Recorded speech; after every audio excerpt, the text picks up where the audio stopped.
75 में तो मुलायम सिंह भी नहीं बोल पाए, बोलने की कोशिश की, मार लाठी अंदर। लालू भी नहीं बोल पाए, कोई नहीं बोल पाया। इंदिरा गांधी को आप तानाशाह कहें और जेल ना में ठूस दिए जाए, ये तो संभव ही नहीं था।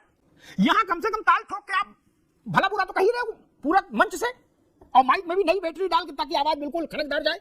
ईश्वर का आभार व्यक्त करें विवेक जी, दुबे जी दोनों, क्या कि 2 टाइम घर में नाश्ता कर रहे हैं, बढ़िया भोजन कर रहे हैं, दशहरी आम खा रहे हैं, टांग फैला सो रहे हैं, और जब मन में कुछ होता है अंदर से हुक उठती है तो बोल देते हैं देश में ऐसा है, देश में वैसा है, तबाही आ गई क्या, और फिर भी दशहरी मिल रहा है।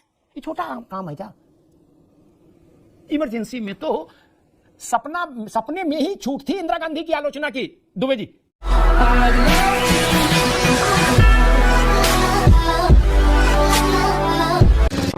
दोस्तों, कल राहुल गांधी ने सदन के अंदर खड़े होकर बयान दिया कि उसे बोलने नहीं दिया जा रहा। जी हाँ, उसने ये बात बोलते हुए ही बताई, और जब से उसने ये बात बोली है तब से पूरी कांग्रेस पार्टी में ही हो हल्ला मच गया और सभी के सभी यही बात बोलने लगे हैं, सभी के सभी यही बात दोहराने लगे, जिसको लेकर मुझे अमिताभ अग्निहोत्री का वो डिबेट याद आ गया, जिसमें समाजवादी पार्टी का कार्यकर्ता भी यही बात बोल रहा था, वो भी इसी तरह का विक्टिम कार्ड खेल रहा था, जिसको लेकर अमिताभ अग्निहोत्री जी ने लोगों से जमकर मजे लिए थे। बाकी क्या हुआ था इस डिबेट में और आखिर क्यों ये आज ज्यादा रिलेटेबल लग रहा है, आप खुद देखिए। 75 में तो मुलायम सिंह भी नहीं बोल पाए, बोलने की कोशिश की, मार लाठी अंदर। लालू भी नहीं बोल पाए, कोई नहीं बोल पाया।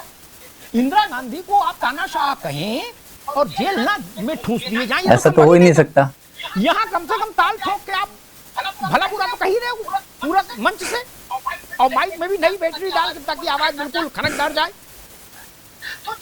तो जनता कंफ्यूज हो रही है दुबे जी कि इसको इमरजेंसी कैसे माने। अगर विपक्ष को सरकार की सार्वजनिक आलोचना करने का स्वतंत्र हक हासिल है तो इमरजेंसी का तो चरित्र ही नहीं।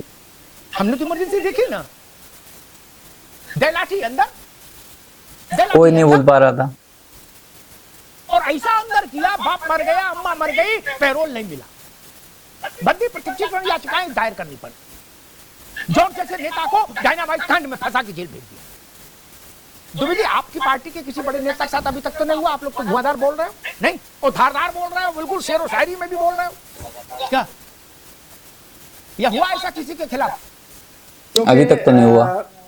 भारतीय जनता पार्टी ने जो है वो पैटर्न चेंज कर दिया। मामला पैटर्न का, सिस्टम का है। इस सिस्टम को किस तरीके से हम चेंज करके वही सब चीज जो कांग्रेस कर रही थी वही सब चीज। अगर मान लीजिए आपको जेल भी भेज दे तो क्या समस्या आ जाएगी? मान लीजिए आपको जेल ही भेज दे तो क्या समस्या आ जाएगी? कुछ जा रहे हैं, आप जेल में चले जाएंगे, जा रहे नहीं, आपसे मेरा मतलब जो लोग मैटर करते हैं आपकी पार्टी में, मान लीजिए वो लोग जेल चले जाए तो चले ही जाएंगे। इमरजेंसी में जयप्रकाश जी जेल चले गए, किसी ने रोक लिया था क्या? नहीं ना। राजनीति में जेल जाना कोई वो थोड़ी है। ऐसा ना कहो। नहीं, अभी जो लोग राजनीति कर रहे हैं दुबे जी, एक मिनट दुबे जी, ऐसा ना कहो। अभी जितने लोग राजनीति कर रहे हैं ना मेन स्ट्रीम में उत्तर प्रदेश में है, आपकी पार्टी में उनमें कितने लोग जेल गए जरा पूछिएगा धीरे से। आप लोहिया और जयप्रकाश और नरेंद्र के दौर के हो, मैं जब बात कर रहा हूँ, जेल दूर से नहीं देखी होगी, और जेल जाना सामान्य बात है हम लोगों के लिए, है? अभी जेल चले जाओ, वहां आए मत जाएगी, टांगे कांप जाएंगी। बता दो कौन जेल गए? मुलायम सिंह जी के बाद कोई जेल गया? कोई नहीं गया। और आप ऐसा कह रहे हो कि हम लोग तो मतलब क्रांतिकारी हैं, आते जाते रहते हैं जेल, एक पैर रेल में एक पैर जेल में। आपका पाँव न रेल में है न जेल में है, जहाज में है। अब बताओ भैया, आप जो बोलते थे कि उस समय आखिरकार आपातकालीन की जरूरत क्यों पड़ी, आज देखिए लक्षण देखिए। उस समय भी, जहां तक मेरी जानकारी मैंने जो पढ़ा, उस समय भी बेरोजगारी महंगाई चरम सीमा पे थी। 71 का वो बांग्लादेश पाकिस्तान के साथ युद्ध हुआ था, लोग त्राहिमाम कर रहे थे। निश्चित तौर पर इंदिरा गांधी जी ने उस समय ये सोचा होगा कि नहीं, हम इन सबको दबा दें, अगर हम इमरजेंसी लागू कर देते हैं तो ये सब दब जाएगा। चूंकि लोकतंत्र का माहौल था, जानकारी आपको गलत लगी जी, जो आर्टिकल में जो उसमें हमने पढ़ा, आप भी पढ़ेंगे, आप भी उस समय, मेरे को नहीं लगता कि 15-20 साल के होंगे, आप भी उस समय आई थिंक अंडर 18 होंगे, तो ठीक है, ये चीज अलग है, लेकिन आप भी पढ़ेंगे, हम भी पढ़ेंगे, सब लोग पढ़ते ही हैं, उसी से पता चलता है। उस समय भी यही रीजन था, उन्होंने आपको दबाने का रीजन को माध्यम दूसरा चुना। ठीक है दुबे जी, ठीक है, जो भी है जी। आज जो माध्यम, आज जो परिस्थितियां हैं, आप देखिए महंगाई चरम सीमा पे है और बेरोजगारी चरम सीमा पे है।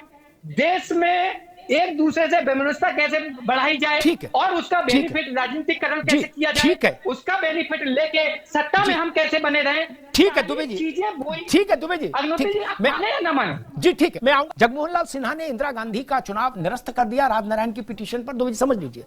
और आप लोग तो राजनारायण के वंशज हो, आप लोग राजनारायण को विसार दिए, बोले कौन राजनारायण, क्या वो मुलायम सिंह से पहले की पीढ़ी के समाजवादी थे।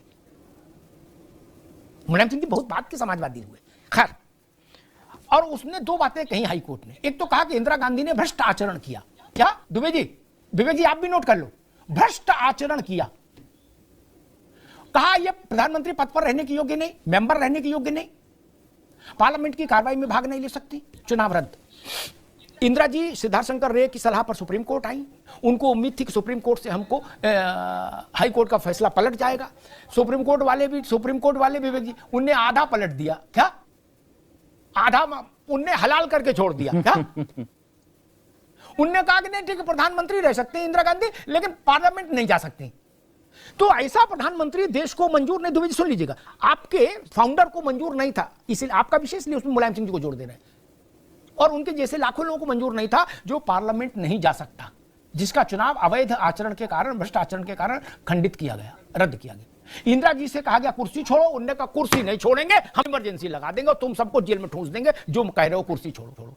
उसमें ऐसा नहीं था कि तुरई के भाव बढ़ गए थे, लौकी महंगी बिक रही थी, कोई कल को कहेगा नहीं प्याज का मसला था, तो दूसरा कहेगा करौंदे का मामला था। ये नहीं था, बातें नहीं थी मालिक। थानों में जी विवेक जी, थानों में प्लास से, भैया दुबे जी, प्लास से नाखून खींच लिए गए। क्या शरीर के विशेष स्थानों में पेट्रोल डाल दिया गया, मिर्च भर दी गई। ऐसे एक नहीं हजारों दृष्टांत आए इमरजेंसी के बाद। अंतर को हमेशा समझिए, दो समूहों में, दो उग्रवादी संगठनों में, दो हिंसा में विश्वास रखने वाले समूहों के बीच में मुठभेड़ हुई, विभत्स रूप में हिंसा हुई। ये एक विषय, ये निंदनीय विषय है, लेकिन एक विषय है। और सरकार किसी के नाखून खिंचवा ले, ये सबसे गंदा विषय है लोकतंत्र में, ध्यान रखिएगा। अति किसी की लाश से चमड़े उधेल कर प्रयागराज में रख गया था चौराहे पर, लेकिन कोई सरकार किसी की चमड़ी उधेल कर चौराहे पर रख देगी क्या? बिल्कुल नहीं।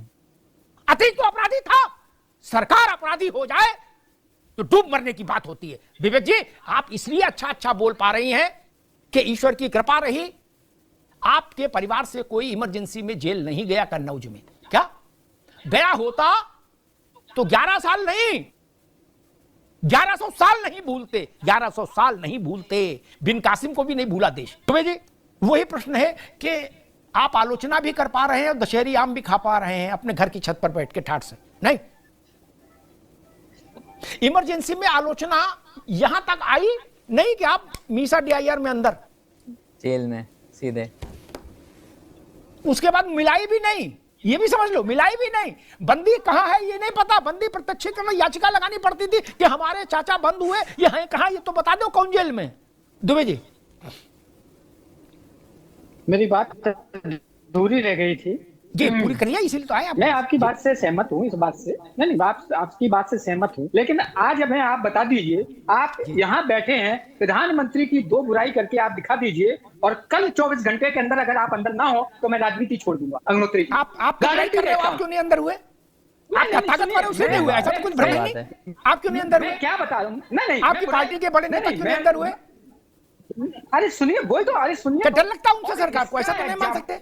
नहीं सुनिए, अरे आप पूरी बात तो सुनिए। और ये चीज मैं इसलिए कह रहा हूं कि आपने देखा होगा कि किस तरीके से अगर कोई आलोचना करता है तो उस पर केस ठोक दिया जाता है और उसको अंदर कर दिया जाता है। आप सोचिए, हो सकता है हमने एक चीज यूज किया था, पैटर्न चेंज किया, थोड़ा सिस्टम लचीला बना दिया, चीजें वही है, चीजों में कोई परिवर्तन नहीं है, लेकिन ठीक है समय के अनुसार है। उसके बाद भी इंदिरा जी की सत्ता आई, उसके बाद भी महंगाई है, ये आ रहे हैं ना, लेकिन इसका भी एक अंत आएगा। मैंने पहले भी कई बार कहा है कि अगर आप कांग्रेस के पैटर्न पे चलेंगे तो कांग्रेस से भी बुरी हालत आपकी हो जाएगी आने वाले कल में, लेकिन वो समय इंतजार करना पड़ेगा।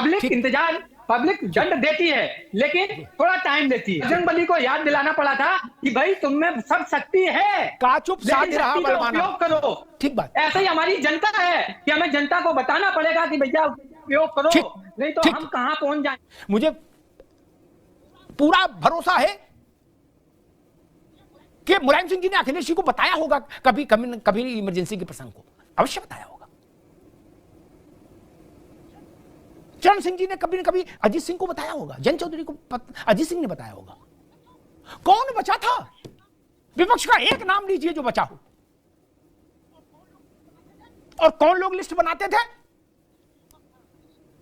युवक कांग्रेस के चलते फिरते लड़के। क्या बोलो, इसके दुबे अंदर कर दो, तो अंदर हो गए। न कागज न वही, जो युवक कांग्रेस कहे, संजय गांधी की टीम कहे वही सही।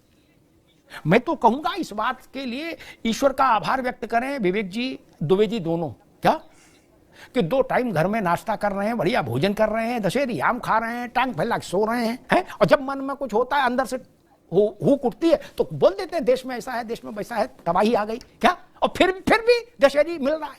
ये छोटा काम है क्या? इमरजेंसी में तो सपने में ही छूट थी इंदिरा गांधी की आलोचना की, दुबे जी, क्या सपने के बाहर इंदिरा गांधी की आलोचना नहीं हो सकती। और जिसने भी सपने से बाहर यानी कि हकीकत में इंदिरा गांधी की आलोचना करने की हिम्मत कदी, उसकी लंका लगना तय थी, उसकी बैंड बजना तय थी। और ऐसे एक नहीं हजारों नेता भरे पड़े हैं, एक से एक बड़े नेता भरे पड़े हैं, जिनको इंदिरा गांधी ने डंडे पड़वाए थे, लाठियां पड़वाई थी, जेल के पीछे सड़ा दिया था, जिनकी जमानत भी नहीं होने दी थी। आज उन्हीं के पोते यानी कि राहुल गांधी और प्रियंका गांधी उसी देश में ताल ठोक कर बोल रहे हैं, देश के प्रधानमंत्री को हड़का रहे हैं, धमकियां दे रहे हैं, उसके बाद भी रोना धोना यही कर रहे हैं कि हमें बोलने नहीं दिया जा रहा। बाकी आप लोग इस हिपोक्रेसी पर क्या बोलना चाहते हैं कमेंट कर जरूर बताएं। जल्द मिलते हैं किसी नए वीडियो में नए टॉपिक के साथ। तो गुड बाय, नमस्कार, जय हिंद।